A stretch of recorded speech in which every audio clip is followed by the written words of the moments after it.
Fekel est un jeune Turc du hollandisme qui est très talentueux et que François Hollande apprécie beaucoup. C'est vrai qu'il soutient Benoît Hamon, mais je pense pas que ce soit une considération politique qui est de ce genre qui est présidée à sa désignation. C'est plus la nécessité de pouvoir compter sur quelqu'un qui va devoir se mettre très vite en route avec des dossiers vraiment brûlants, vraiment difficiles à gérer, même quand on doit les tenir un mois et demi. Alors, je voudrais, avant d'accueillir Alexandre Devecchio, qu'on revienne précisément sur ce qu'a dit sur son affaire tout à l'heure Bruno Le Roux, Sarah Lou Cohen, vous, la chef du service police-justice. Donc, le parquet a ouvert une enquête. Bruno Le Roux s'est défendu. Il dit, moi, mes filles, elles ont vraiment travaillé. Les contrats sont là. C'est pas de l'emploi fictif. Mais il peut pas rester en poste pour se défendre, en fait. C'est difficile dans la mesure où ce sont des policiers qui vont l'interroger dans les prochaines semaines. Et il est le chef des policiers. Exactement, a été confié à l'Office central de lutte contre les infractions fiscales et financières, un office qui a déjà eu pour habitude d'entendre des hommes politiques, récemment évidemment François Fillon, mais aussi d'anciens ministres de l'Intérieur, Claude Guéant par exemple, mais le ministre actuel, c'était une situation absolument intenable, impossible. Alors on l'a entendu, la défense de Bruno Le Roux, c'est de dire que ces contrats, ils étaient ponctuels, officiels, pendant leurs vacances, les vacances universitaires et scolaires, et que évidemment, c'était des postes qu'elles ont occupés de manière réelle, et ils balayent tous les soupçons d'emploi fictif. Mais cette enquête, elle a pour but du parquet national financier de faire toute la lumière pour vérifier effectivement les déclarations du ministre. Ça va très vite, parce que rappelons-le, le parquet a été saisi aujourd'hui d'une affaire qui a été révélée hier, et Bruno Le Roux, qui n'est pas mis en examen, démissionne déjà de son poste ministériel. Alexandre Devecchio, on a changé d'époque. Oui. Bon, je pense que c'est pas non plus un hasard. La gauche en avait tellement fait avec l'affaire Fillon qu'elle devait se montrer exemplaire, surtout que ça n'a pas beaucoup de conséquences politiques. Je ne peux pas laisser dire ça, je suis désolée, mais c'est pas la gauche, le parquet national financier. Non, le parquet non. Le parquet non, mais tout mélanger. Je suis désolée, mais vous êtes journaliste. Était sur la démission. Oui, mais voilà, je pense qu'il faut être un peu précis. Vous êtes journaliste. Si je peux répondre sur la démission, on a changé d'époque, il démissionne rapidement. D'abord parce qu'il y a les précédents Cahuzac et Thomas Thévenoud, et ensuite les conséquences politiques sont pas très grandes, puisqu'effectivement vous croyez qu'il n'y a pas de conséquences politiques ? était là pour gérer les affaires courantes. Aujourd'hui, on voit bien que François Hollande est hors de la campagne et que les choses se jouent ailleurs. Après, ça traduit une évolution de la vie politique vers toujours plus de transparence. Je crois que cette transparence est aujourd'hui réclamée par les Français, pas parce qu'on veut être des Scandinaves, mais parce qu'en réalité, les hommes politiques, il y a un problème de compétence. Il y a de moins en moins de résultats politiques, et donc du coup, les Français sont beaucoup plus exigeants sur les affaires et beaucoup moins tolérants. Oui, mais alors, parce que je ne suis pas Alexandre Devecchio. Finalement, le parquet va plus vite qu'avec l'affaire Fillon. 2, Bruno Le Roux décide de démissionner, alors que François Fillon, au contraire, mis en examen, donc un cran au-dessus, lui continue sa campagne. On a quand même 2 attitudes différentes. Alors, sans doute que les conséquences politiques sont très différentes. Il n'y aurait pas eu l'affaire Fillon, sans doute que Bruno Le Roux n'aurait pas démissionné. Sur la justice, le fait qu'elle agisse aussi vite, je pense qu'il lui aurait été reproché de ne pas agir aussi vite après l'affaire Fillon. Donc comme ça, elle peut montrer qu'elle est indépendante. Qu'elle est indépendante et qu'elle agit avec tout le monde.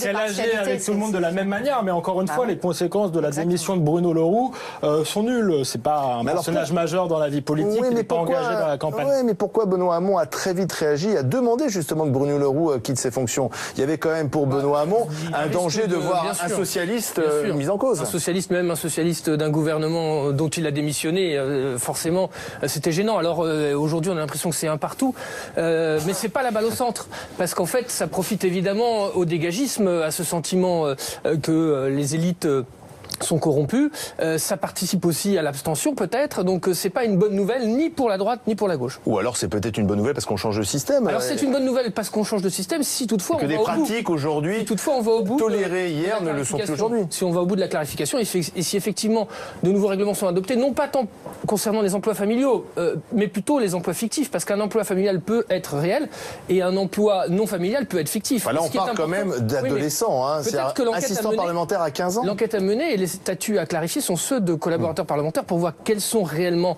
les tâches et fournir un statut à ces emplois et les contrôler. Alors ça tombe bien parce qu'on a un député sur le plateau. Vous avez les assistants parlementaires qui ont 15 ans, 16 ans. On a du mal à savoir finalement c'est quoi un assistant parlementaire. Alors visiblement ça peut être l'épouse du député, ça peut être les deux ados d'un député.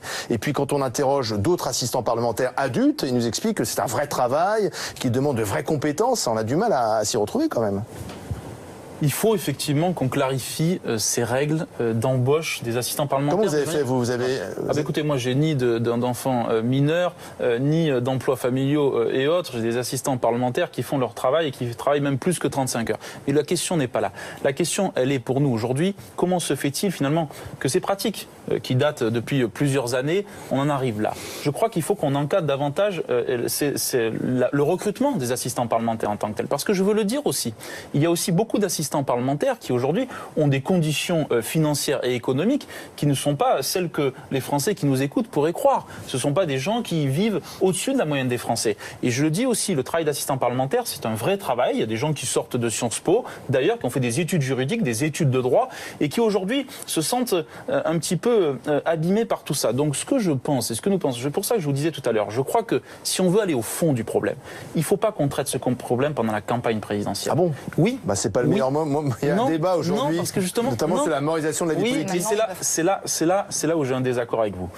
Je crois vraiment que pour traiter cette question du rôle d'un parlementaire, des relations entre le Parlement, la justice et la politique, il faut qu'on réfléchisse ensemble, dans un temps qui ne soit pas un temps de campagne dont on sait qu'il y a une agitation électorale très forte, mais dans un temps où, comme vous l'avez proposé, je crois tout à l'heure, il y a peut-être une commission qui réunisse d'ailleurs tous les groupes. C'est ce que propose François Fillon hier soir, une commission. Oui, mais donc c'est entre vous, ce sont les députés eux-mêmes qui vont se fixer leurs règles. Non, c'est pas entre nous. Non, parce qu'il y a la Cour des comptes, comme l'a précisé François Fillon hier soir. Simplement, il faut aller jusqu'au bout de la question. Parce que moi, ce que j'ai envie, ce que je souhaite pour mon pays aujourd'hui, c'est que on arrête de jeter le discrédit sur les parlementaires, qu'on corrige ces règles. Et qu'enfin, vous avez raison, on parle des vrais sujets qui concernent les Français. La question de l'emploi. Ça fait partie des sujets, l'argent public, le travail du député. Si j'accepte d'être là sur ce plateau ce soir, c'est parce que je considère, comme vous, qu'il peut y avoir des interrogations. Mais je dis aussi, et accepter au moins cela, c'est qu'aujourd'hui, il y a des 6 millions de chômeurs, il y a 9 millions de pauvres, il y a une souffrance sociale sans précédent, et qu'il y a beaucoup de Français qui se disent,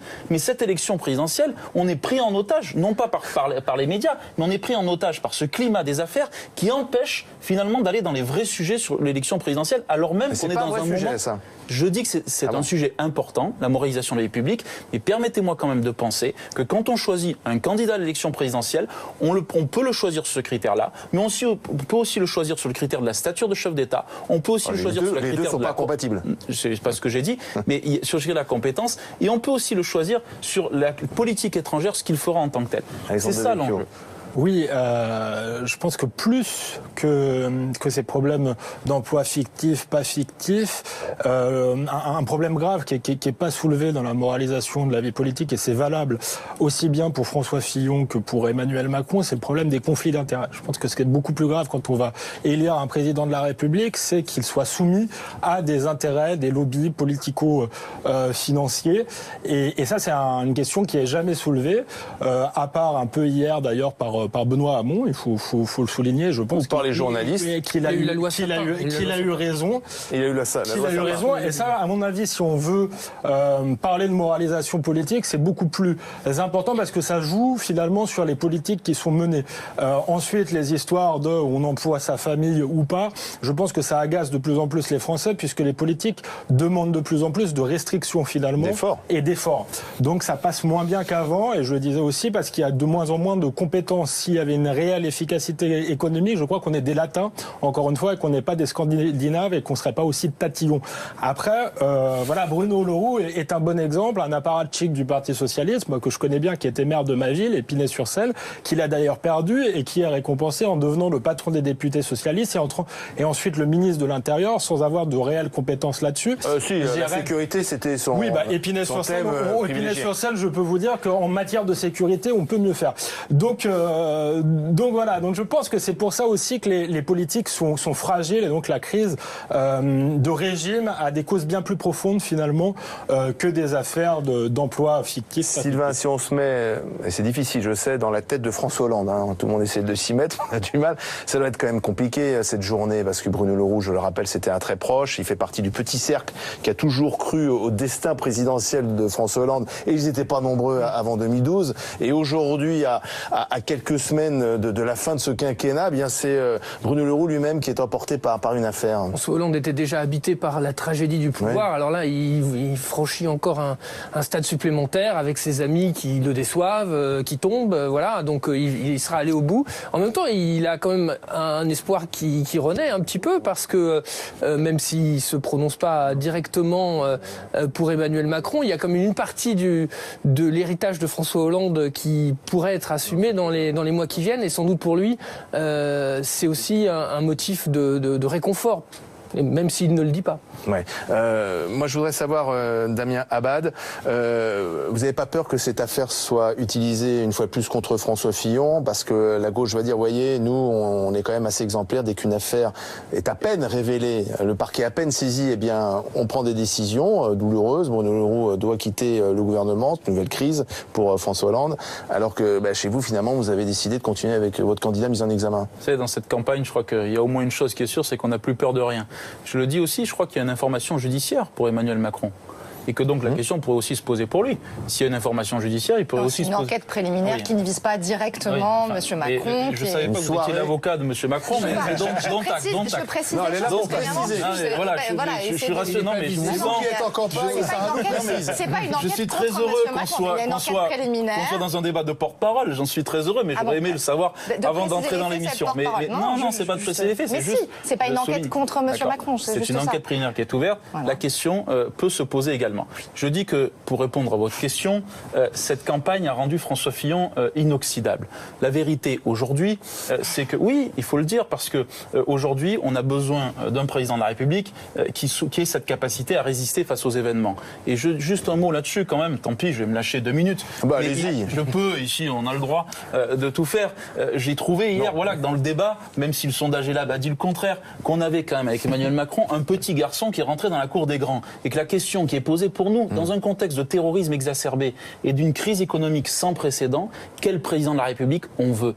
Oui, il y a eu certainement des erreurs, François Fillon l'a reconnu, mais aujourd'hui, il y a aussi une question fondamentale, est-ce que les Français veulent l'alternance à François Hollande ou pas? Est-ce qu'ils veulent l'alternance à la présidence normale de François Hollande? Quand on incarne l'autorité, et d'ailleurs ça rejoint finalement l'affaire Bruno Le Roux, quand on incarne l'autorité, peut-on être finalement dans une affaire judiciaire, même si on clame son innocence? Bruno Le Roux, ministre de l'Intérieur, ça semblait difficile pour lui de répondre à des policiers mandatés par le parquet alors qu'il est lui-même ministre de l'Intérieur. Et vous parlez d'autorité, est-ce qu'on peut être président en étant mis en examen? Ça pose sans doute aussi une question sur l'autorité exercée. Est-ce qu'on peut demander aux autres d'être impeccables vis-à-vis de la loi, prôner la tolérance zéro, quand soi-même on est peut-être en train de basculer de l'autre camp? Il y a un point que j'aime bien dans votre question, c'est le mot peut-être. Oui, je dis peut-être. C'est peut-être, il y a ce qu'on appelle la présomption d'innocence. Mais quand on est mis en examen, c'est qu'il y a des éléments. Et qu'aujourd'hui, ce qui compte, c'est comment on fait pour établir l'autorité. C'est l'abaissement de la majorité pénale à 16 ans. C'est le rétablissement de l'autorité dans nos écoles, avec notamment le port de l'uniforme. C'est aussi avoir le courage de lutter contre les insécurités et contre l'islamisme radical. C'est ça la vraie autorité, et c'est celle-là qu'essaye d'incarner François Fillon.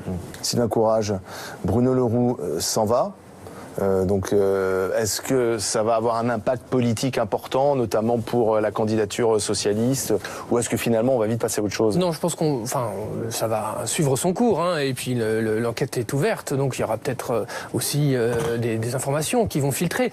Mais sur le plan politique, je pense que la rapidité de la réaction du gouvernement limite les dommages possibles, puisque la page est tournée, même si c'est, comme vous l'avez souligné vous-même, une tâche supplémentaire sur le quinquennat de François Hollande. Le traumatisme n'aura pas duré longtemps, et c'est vrai que la campagne va continuer. On est maintenant elle va continuer, mais il y aura encore comme ça peut-être des coups de théâtre. C'est ça le risque. C'est ça le risque, parce que il peut y avoir à nouveau des révélations. On sait qu'il y a d'autres cas qui existent, et donc rien ne s'oppose à ce que de nouvelles affaires de ce genre éclatent. Même question, Alexandre Devecchio. On voit bien que cette campagne campagne, elle n'est pas comme les autres, elle est rythmée régulièrement par des affaires plus ou moins importantes, plus ou moins graves. Je vais encore sans doute me faire disputer, mais que les juges n'auraient pas dû se mêler de cette campagne dès le départ. Là, on est dans un engrenage. Non, parce que de toute manière, ça ne peut pas être réglé pendant la campagne. Donc c'est une présomption de culpabilité. Si demain François Fillon n'est pas élu président de la République et que finalement les charges contre lui sont abandonnées, le préjudice sera immense. Donc je pense qu'il y aurait dû avoir une trêve judiciaire. Et là, je pense que l'affaire Leroux profite plutôt à Emmanuel Macron et aux socialistes, puisque ça permet effectivement de montrer que eux sont exemplaires et pas la droite, et ça permet à la justice de montrer qu'elle traite tous les dossiers pareil. Donc effectivement, on a une campagne polluée par les affaires. Hier, on a eu un beau débat avec des visions qui se sont opposées. On aurait pu en discuter, et là, on discute à nouveau de l'affaire Leroux. Je pense que ça fatigue les Français qui ne savent peut-être même pas qui est Bruno Leroux. Eh bien, on va